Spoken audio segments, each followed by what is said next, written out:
सभापति महोदय, मैं एक अत्यंत गंभीर, महत्वपूर्ण और चिंताजनक विषय पर सदन का ध्यान आकृष्ट करना चाहूंगा। जब से भारत श्री नरेंद्र मोदी जी के नेतृत्व में एक उभरती हुई सामरिक, आर्थिक और कूटनीतिक शक्ति बनकर उभरा है, तब से यह बहुत सहज रूप से देखा जाने लगा है, विशेषकर विगत 3 वर्षों से, जब से भारत को विकसित भारत बनाने का लक्ष्य रखा गया है, कि विदेश की बहुत सी ऐसी गतिविधियां हैं जो भारत की व्यवस्था के आर्थिक पक्ष, भारत की व्यवस्था के नैतिक पक्ष, सामाजिक पक्ष पर आक्रमण कर रही हैं। इस संदर्भ में एक रिसेंट जानकारी आई है जिसे हम कह सकते हैं organised crime and corruption reporting project. A French publication has recently published its own report based on its investigation on the Sarajevo-based OCCRP, Organized Crime Corruption Reporting Project. This new report of the media report has claimed. You will lay the report on the table of the House. जी। Go ahead. And इस report के अनुसार ये कहा गया है कि इस प्रोजेक्ट को फॉरेन गवर्नमेंट्स की फंडिंग है और उसका फोकस इंडिया के ऊपर भी है, और इस फॉरेन गवर्नमेंट की फंडिंग के साथ साथ जॉर्ज सोरोस के साथ भी इनका कनेक्शन है। अब ये केवल हम एक रिपोर्ट के आधार पर नहीं कह रहे हैं सभापति महोदय, मैं सदन का ध्यान आकृष्ट करना चाहूंगा कि विगत 3 वर्षों से ये क्या एक संयोग है कि जिस समय भारत की संसद का सत्र चलता है, मैं सिर्फ एक संयोग बता रहा हूं, भारतीय फार्मर्स के बारे में रिपोर्ट आती है 3 फरवरी 2021, बजट सत्र है 29 जनवरी 2021। पेगासस रिपोर्ट आती है 18 जुलाई 2021, मानसून सत्र है 19 जुलाई 2021। उसके बाद 31 जनवरी 2023 से भारत की संसद का बजट सत्र शुरू होता है और 24 जनवरी 2023 को हिंडनबर्ग रिपोर्ट आती है। जनवरी 2023 में भारत की संसद का सत्र शुरू होता है और 17 जनवरी 2023 को बीबीसी की डॉक्यूमेंट्री आती है, इंडिया द मोदी क्वेश्चन। और गंभीर महत्वपूर्ण बात है, 20 जुलाई 2023 को भारत की संसद का सत्र शुरू होता है और मणिपुर वायलेंस का वीडियो 19 जुलाई 2023, ठीक एक दिन पहले जारी होता है। पूरे सीक्वेंस में अगर हम चलें तो महोदय मैं याद दिलाना चाहूंगा कि 10 मई 2024 को कोविड वैक्सीन के बारे में एक रिपोर्ट छपती है, जिस समय भारत का चुनाव प्रचार अपने पूर्ण उसके ऊपर था। फिर अभी वर्तमान सत्र, हम बताना चाहते हैं कि मानसून सत्र 22 जुलाई से 9 अगस्त के बीच में शुरू होता है और 10 अगस्त को हिंडनबर्ग की रिपोर्ट आती है।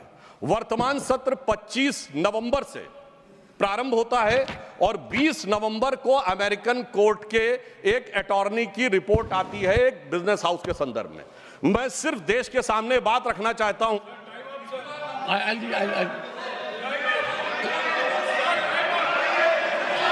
Honorable members, this is honorable members. I'll give honorable members. I will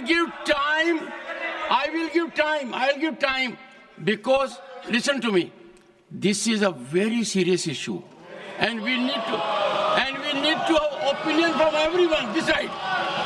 We cannot allow largest democracy to be made dysfunctional by deep state anywhere else. This house should be united in neutralizing any trend, any initiative that is pernicious, dangerous to our sovereignty. I allow Sudhanshu Trivedi to continue.